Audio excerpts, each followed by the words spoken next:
out, and away we go. What's up, everybody? Welcome back to Formula One True North, the Canadian Formula One podcast. Here with a full house, Drew, Ed, Thomas, and I am Walker, and we are here recapping the first of the triple header. So excited about that. Racing every weekend. We are talking Spain. I want to get some quick reactions from the boys right now. Key takeaways from this weekend race. Drew, you want to start us off? Yeah, for sure. Let's go. Spanish Grand Prix. Well, wasn't it nice to not have a safety car come out? Obviously for the safety factor, but it was just nice to see the boys race for once. It was good, and you got to see, a combination of driver skill, what the cars are looking like, and team orders, and what was the tire strategies and how was the delivery of those strategies. I thought it was a fantastic Grand Prix, and there was lots of overtaking, which is a little bit more surprising than previous Spanish Grand Prix. And I guess key takeaways: Max drove the second fastest car the fastest, which is all the hats off to him. Lando Norris obviously was verbally and clearly disappointed with himself with what was based on his radio messages after the race. But I thought he had a great race. Obviously, if the strategy played out a little bit differently and he was a little bit more aggressive going into that first corner, I think things might have played out a little differently. But good headway from them. And Mercedes is picking up the slack big time. Obviously, George Russell and Lewis Hamilton had a couple of little battles there. But overall, I think that that car's looking quite pacey, which is a nice refresher from what we've seen for the last year and a half. So, yeah, man, what do you got on that one, Thomas? Yeah, it was. I thought it was a pretty decent race as well. I was hoping for a little bit more rain, to be honest. I think that would have mixed up the grid a little bit more too. Kind of surprising that there was no safety car. Not complaining, but kind of also at the same time was expecting it. And at least once, it's almost like tradition for it to come out. Max again, won. He said, and the dominance of Red Bull is over. I don't think it's over. I think he's still gonna dominate, and Red Bull's gonna continue going. Lando showed up pretty good, surprising a little bit at some of the other players. Ferrari, Aston Martin. I don't know what's going on with them. They're kind of not up to par.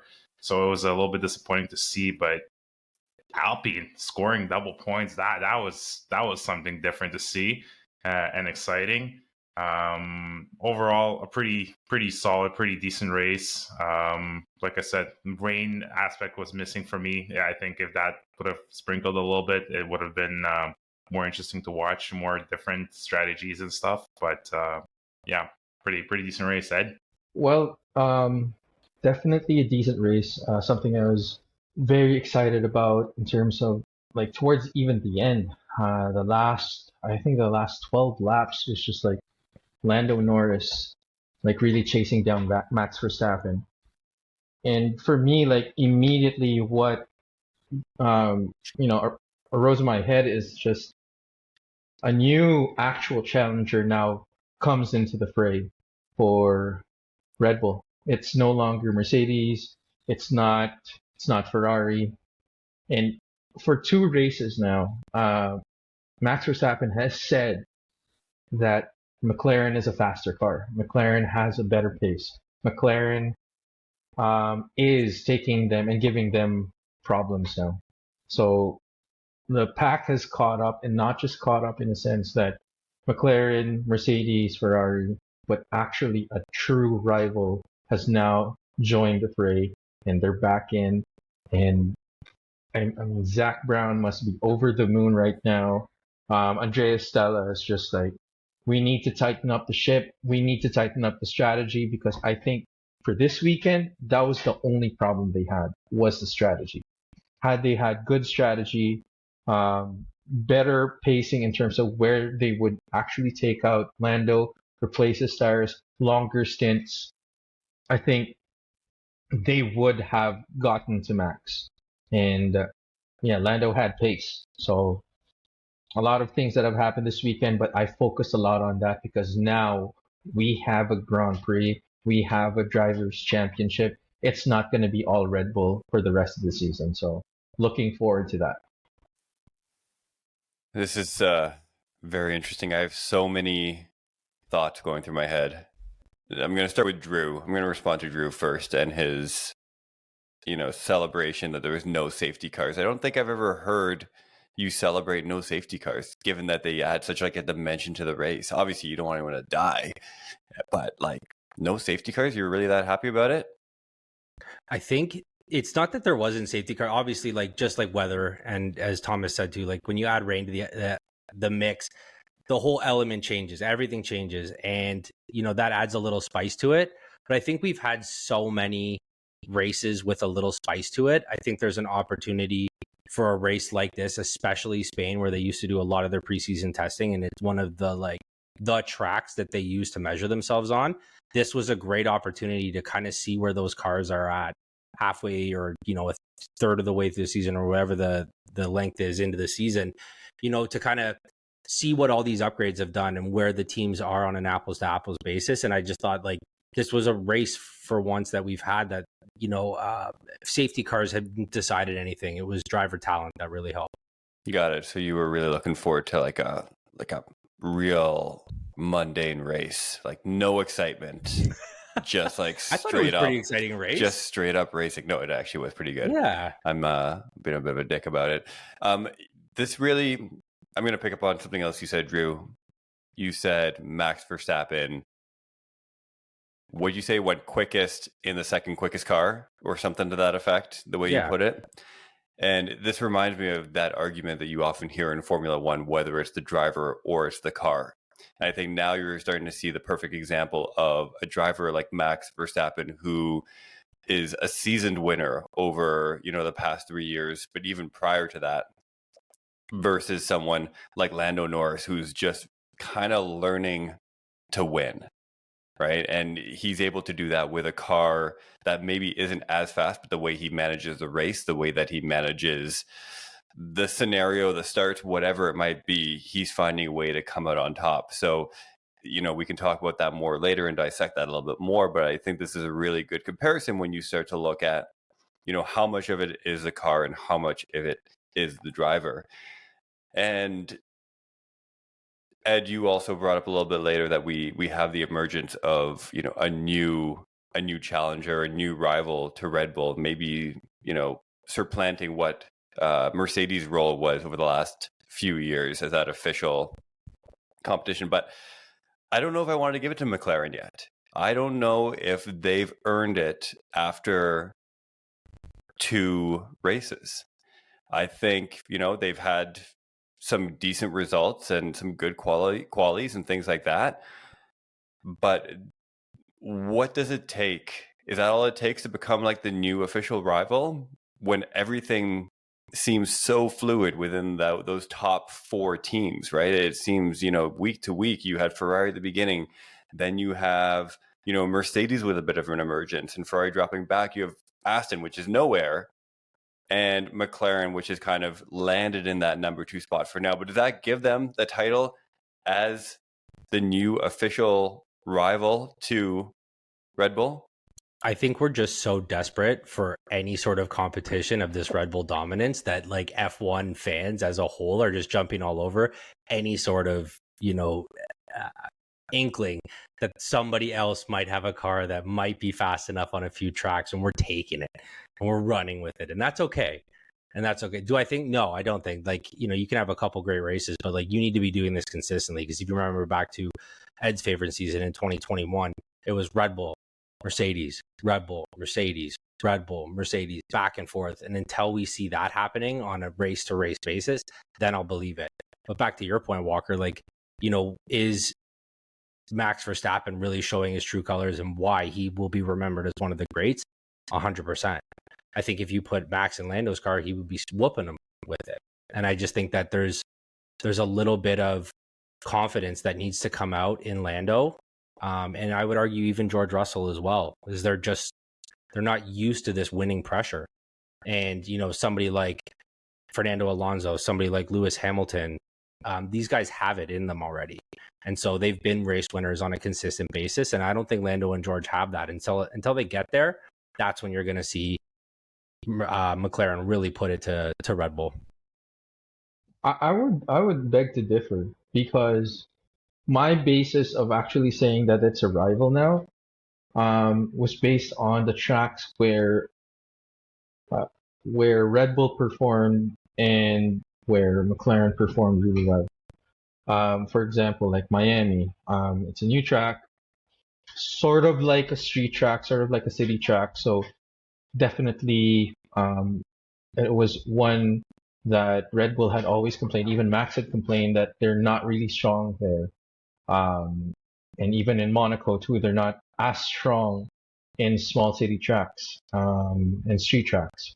So my immediate thinking was that if you go to a traditional pure racetrack, which is Circuit de Catalunya in Barcelona, that it would be, it would be like a defining moment now for Red Bull to kind of like really show their chops. But the gap was still very small. Max did not win pole. It kind of shows for me that it is a rivalry now. I will say though, with a caveat that I agree with you guys in terms of like the experience of the teams, the experience of the strategy, the experience of the drivers. That word kind of like defines it now. We're in who's better than the other. Max has been winning for how many years now? And not just him himself, but like with his team. They're dialed in. Their car is to where it's supposed to be with the current strategy, with the current regulations. And McLaren is just catching up. But at this point, I think Red Bull has finally hit their ceiling. And it's now up to Max to see if he can push the car even further than its ceiling to beat McLaren, which has happened this Grand Prix. But what more for the succeeding Grand Prix? When we go to Silverstone, that's a fast track. Maggots and Beckett's alone, like that's where the beans will be shown for McLaren. So I'm looking forward to the next few races, and I stand on my saying that they are a rival now. Is anybody else excited about looking at McLaren's beans? I'm quite excited at looking at McLaren's beans. Of course you are. Let's see some beans, boys. I think something missing from this, if we are going to call this a rivalry at this point, or a main rivals, they're just too friendly. Yep. There's no animosity left. Like no, there's Max and Lando are buddies. Zach Brown is a pretty jovial guy for now. Like, I feel like there's no friction. We need some friction. We need like them to like crash each other out in a race and then like but that start was some the shit. Beautiful part about Red Bull and Mercedes is Christian Horner and Toto hated each other. They had my this, God. professional like angst towards each other. You could see it like when they shook each other's hands, they looked each other in the eye and they said all the right things, but they meant F you underneath everything they were saying to each other. And it was I'm here for it. They both want to be the bells of the ball, and there we go. More beans and balls. More beans and balls. Let's move on to winners and losers for the weekend. Really quickly, who's your winner? Who's your loser? I'm good at the bottom of the constructors and the drivers for this one, because I don't think we're going to be talking about them a lot for the next few races. Winner for me is Zhou Guanyu. Like, he did pretty well, got out of Q1 rather, and even just like using a previous chassis and like really performing, which was like very different from the past few races he's had. Biggest loser for me would be Williams and Logan Sargent. Man, Logan Sargent was destroyed by all the pundits this weekend, and even Juan Pablo Montoya, I think he was already starting to say that, or there was a quote from him that Logan Sargent needs to start to find his future now post Formula One, because he is not going to get a seat. He's been in it for a few years now, and he is really not up to par with the standards and the speed and the pace. So I think this is pretty much, he's gone at this point, and I feel bad for him, but he's not up to par with with the rest of the field. I'm gonna jump on that real quick, and I'm pretty sure Logan Sargent signed an NXT IndyCar contract for 2025 for next year. I don't know who with, but I saw that somewhere in the social media F1 motorsports world news. So yeah, so take a look for Logan Sargent in the IndyCar world next year. But quickly, my winners and losers. I'm going to go with my loser first. It's got to be Checo. After signing that contract, that 1+1 extension with Red Bull, I don't know if he just like took the foot off the gas, pun intended, or the nerves are getting to him again, and he's becoming halfway through the season, and he's not picking up that second half where guys like McLaren, Ferrari, Mercedes, both of those cars are consistently in the points and up high right below their teammate, right? And so Max is doing all the heavy lifting. Historically speaking, that's just the way it's been anyway. But at least Checo was providing some serious points in the way of second, third, fourth, fifth. But when he's coming in 8th, 9th, 10th place and getting penalties and all that kind of stuff, like he's just not the that second driver that Red Bull needs in terms of securing championships points. Now, in terms of winner, I'm going to give it to my boy Lewis, because it was really nice to see that man up on the podium again, and well deserved. He obviously not lucked out, but obviously the strategy that they decided to go with Lewis after seeing George on those hards and putting Lewis on the softs was obviously the right play. And Carlos Sainz obviously got the same unfortunate play, and he got the hards too, and Leclerc went on the softs, and that's kind of the reality between those two, and it is what it is. That's why teams have two cars and they play out different strategies with an A/B test. And yeah, I got to give it to my boy Lewis, man. It was nice to see him up on that podium again. So for me, I'm going to give the winner. I got to, similar to Drew, go with Lewis. It's been a while since he's been on the podium, since he's had some success. And it was nice to see him fight back against George and maybe assert himself a little bit more on the track. I feel like the last few races, I don't know if they hadn't had like the fire in him, or I don't know what it was, but it was just really nice to see him kind of make that pass, because I think over the last few weeks, it could have been easy to see him just kind of like hang behind or lose too much time, but he got up there. He wanted that podium and he got it. For losers, I'm going to do VCarb. I don't know what the F they did to that car, but it was garbage. Those upgrades were no bueno. Like, can we call them VCarb? V-Garb, yeah, they were V-Garb last race, because they were nowhere. Even Tsunoda, who was having a pretty decent run of races, he was just not. Nobody was feeling it. So big losers. I'm gonna hand it off to V-Carb. Speaking of losers, I don't know if we want to touch on them a little bit, given what the expectations were, but. Is Ferrari in trouble right now, or is this just, are they just teething a little bit right now, trying to like figure a few things out, because it does not seem to be a great place to be right now, on the track or off the track. Yeah, and I don't know if it's an organizational thing or if it's, the car just not progressing as quickly as the others, because Mercedes and McLaren look like they figured it out, and I don't know if Ferrari's going down the Aston Martin route, but all these upgrades are seeming to, put them further and further behind.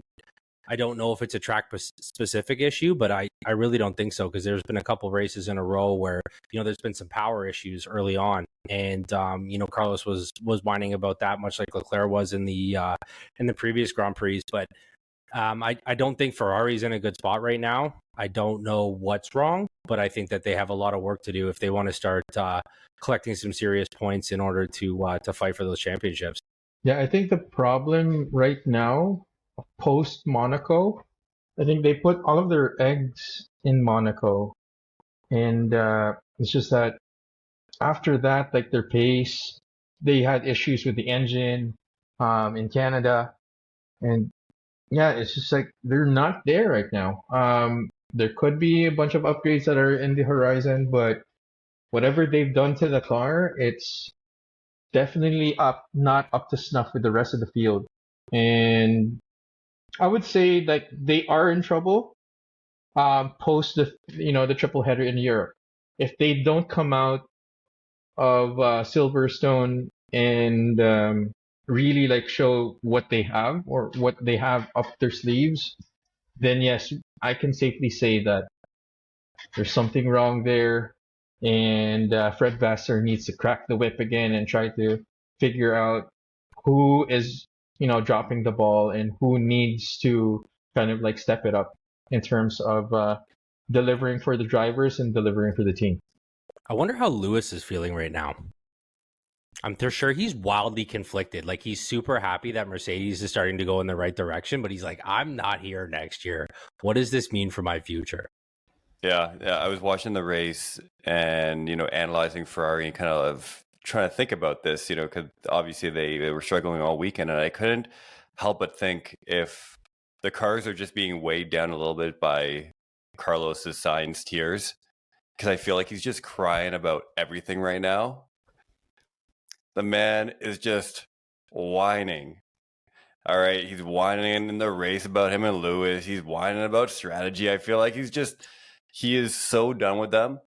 Like, he just needs this to be over. And I don't know if he's got another contract signed somewhere, but if I was listening in and I was like, this is who I want to bring on my team, or maybe not, like, it would not be an attractive proposition. Like, I'd be calling Ocon at this point, being like, hey, Esteban, like, what's up? But maybe it just sounds whinier with a Spanish accent. I don't know. There is a certain tone in his voice that when, like, he's talking normally, it is quite sexy and a little romantic, with that accent. But as soon as he starts complaining, it just goes whiny, and I'm not having it. I'm not here for it. Sergio has the same kind of affect in his voice, I feel like. It's got to be a Spanish thing. You mean That's Fernando? what I'm calling it. Yeah, no, Sergio. Perez. Oh, yeah, okay. Yeah. He's, Mexican, Spanish. Spanish language. Ish. Okay. Spanish language. All right. Anyways, that's my one dig at Carlos. The tears are weighing down the car. Let's look forward to Austria. Red Bull's home race.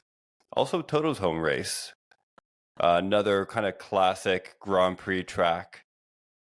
Quick predictions for next week. Drew, you want to start us off? Yeah. Before I get to my predictions, I noticed that there was a few, what should we say, penalties handed out last year, like Oprah, during this race. Everybody, 10-second penalties, over track limits.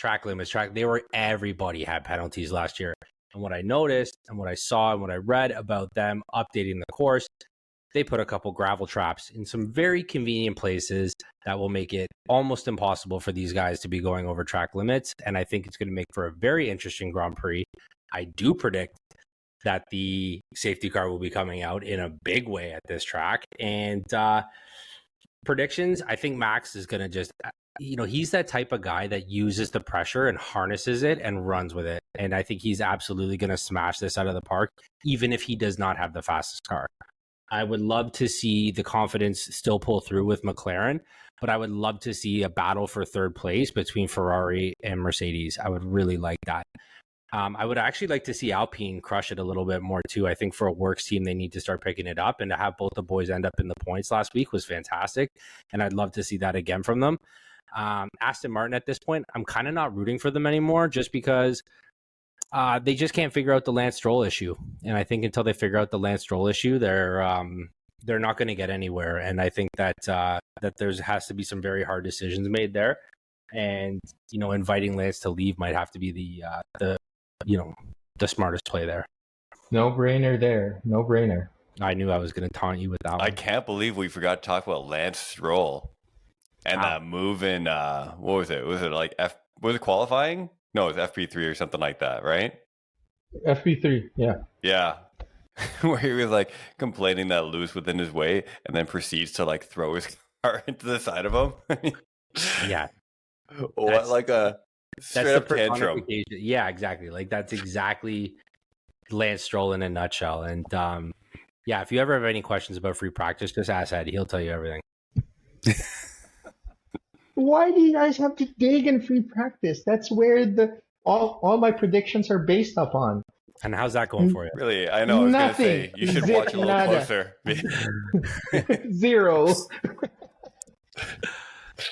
But yeah, Lance Stroll, please lead Formula One. Take Logan Sargent with you. I mean, I do want to say that I want to comment, Drew, on what you just said about Alpine.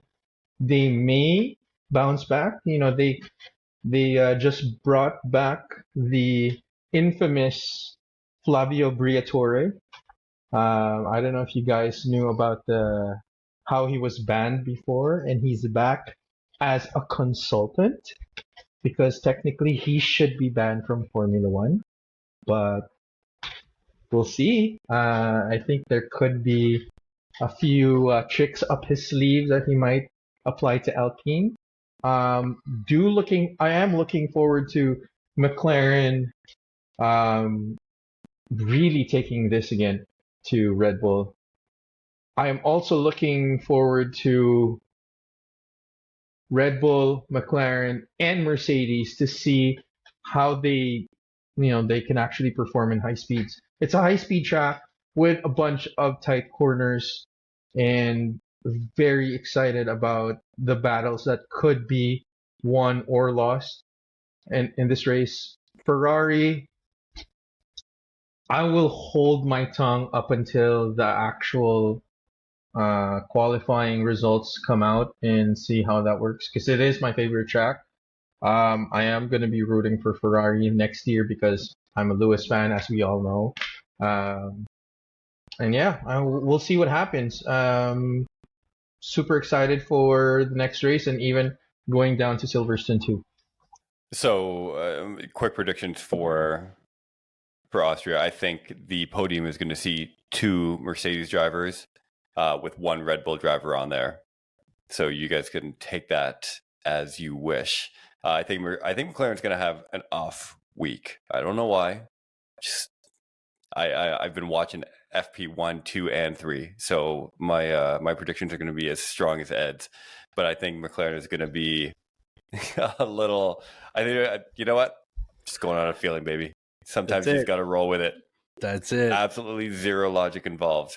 But that's why you guys tune in. You know what? Everybody listening to this, you can join the Discord. You can tell us your predictions for next race. We'll put the link for the channel in the show notes. Come join us, join the conversation, and show us what some real predictions look like. Unless we get it right, in which case, and watch FP1. FP1 and watch FP1. Yeah, absolutely. Boys, there's only one way to wrap up an episode like this. A great episode like this. Another great episode. I feel like we're on a roll. And that is with Name That Sponsor. Name that sponsor. Name that sponsor. We really got to decide on some music. Again is Name That Sponsor. Thank you. You all know how it works. I'm going to name 3 sponsors. You're going to tell me which team they are on and what the company does. I got a couple of really good ones today. I'm really excited. No softballs like last week? No softballs like last week, which oddly enough, Chris, who joined us last week, it was his first time playing, and he is already surpassed Thomas and Ed in points. So there we have it. Okay. So that's a tough balance. Let's start this off. I'm going to pull up my trusty score sheet. Let's go. The first sponsor is Blenders. All right. Blenders. It's got a Z on it. Is it Blenders with a Z? It's spelled correctly with an S. Blenders. I can see it in my head. Anyways, I'm going to say it's on V-Carb, and it is I have no idea. They make kitchen equipment like a blender. Oh, very literal of you. Stick F1 3D animation software. All right. Well, Yeah, no one was really close. Drew, I guess we were kind of close. They're on Red Bull, like the main Red Bull team, and they are obviously sunglasses and eyewear. Duh. Duh. Yeah. Yeah, it's right in the name. Blenders. Speaking of obvious names, the next one is Sprinkler. This one not spelled correctly, just LR. Sprinkler. Okay, so this one is definitely on Alpine, and it is going to be fire safety. Fire safety. All right. I'd say Haas and Sprinkler. Jesus. I would say a SaaS company for manufacturing. I'll go with that. All right. Well, Drew got a point. It is on Alpine, Oh, hello. which is very impressive because you said that with some authority too. That wasn't a Yeah, guess. that is obviously on Alpine. It's obviously, yeah. And Sprinkler is a software that scales generative AI across your front office with autonomous and intelligent AI versions of your brand, teams, and employees. Go beyond conversations, make decisions, design workflows, and execute tasks at scale. So SaaS logistics. Nope. AI something. Something Good with try, AI. buddy. Good try. Yeah, and I you saw gotta you get those pushing points. for that. Last one is PureStream. PureStream Inc. If we're getting specific. PureStream is going to be on Aston Martin, and it is a like a streaming platform similar to like Zoom. I would say McLaren, Media Hub, or Media Streaming Solution. Thank you, Ed. So you're No all problem. wrong. Sorry, it's nice that I get to say that twice, though. You're all wrong 3 times. It's actually on Williams, and PureStream leads the way in advanced wastewater treatment equipment. That was my Now, second guess. I'm going to send you guys the link in the chat here for PureStream because I have no idea how you can have millions upon millions of dollars to sponsor an F1 team, but have a website that hasn't been updated since like 1995. I'm going Oh to my it. god. Please click on this. I'm going to it currently. Oh yeah, Like, 95 is generous too. Like That this might is be like generous. early 90s. Yeah. for those of you that want to look it up, it's purestreaminc.com. Go message them and tell them to like either invest in actually, no, I like Williams, so they can keep investing in Williams, but like do something with that website. But Wow. because that is Wow. you know what, You this should is when you rely That is on like bad. referrals. This is just straight referral business because Yeah. no one goes through their website. Yeah. No, No. Fiverr. yeah. Higher. Oh man, that's a tough bounce. Anyways, PureStream, way to go! If you can like get F1 money with a website like this, then They got extra money because they're not spending it on their website. That's for sure. that's it. But if they can do this, then we can sponsor an F1 team. Yeah, I was gonna say Yeah, we should be up sky's the on deck limit. for an F1 team. Yeah. Let's F1 do it. True Let's do North. it. Coming soon to a car near you. Boys, that was fun. This has been another episode of Formula One True North, the Canadian Formula One podcast. Don't forget to rate, subscribe, tell your friends, join the Discord, leave a review. You can find us on YouTube, Spotify, all the socials, Instagram. Am I missing anything? TikTok. Boom, boom, boom. TikTok. FP1. All right. F1. Everyone. Yeah. All right. The streams for FP1 are going to blow up now. Yeah. Hell yeah. Formula One TV can thank us later. All right, boys, that was fun. Was it? Talk again soon. Ciao. Ciao.